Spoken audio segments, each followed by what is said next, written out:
আগের দিন রাতের কাজ শেষ করেই পরের দিন বেরিয়ে পড়েছিলাম নতুন একটা কাজের উদ্দেশ্যে। কাজটা ছিল আমাদের বনগাঁতে।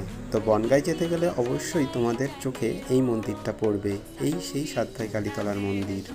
তোমরা চাইলে এখানে এসে পুজো দিতে পারো। এরপর আমরা আস্তে আস্তে বনগাঁর দিকে যাচ্ছিলাম এবং আমরা ফাইনালি বনগাঁর মধ্যে প্রবেশ করে গেছিলাম।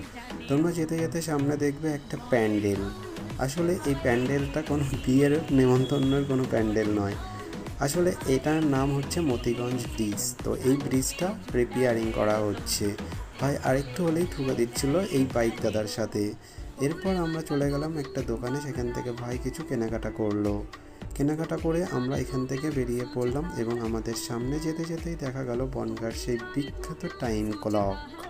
এই টাইম ক্লকটা একদম বনগাঁর মিডিলে অবস্থিত, যেটা বনগাঁকে আরও সৌন্দর্যময় করে তুলেছে। এরপর আমরা আস্তে আস্তে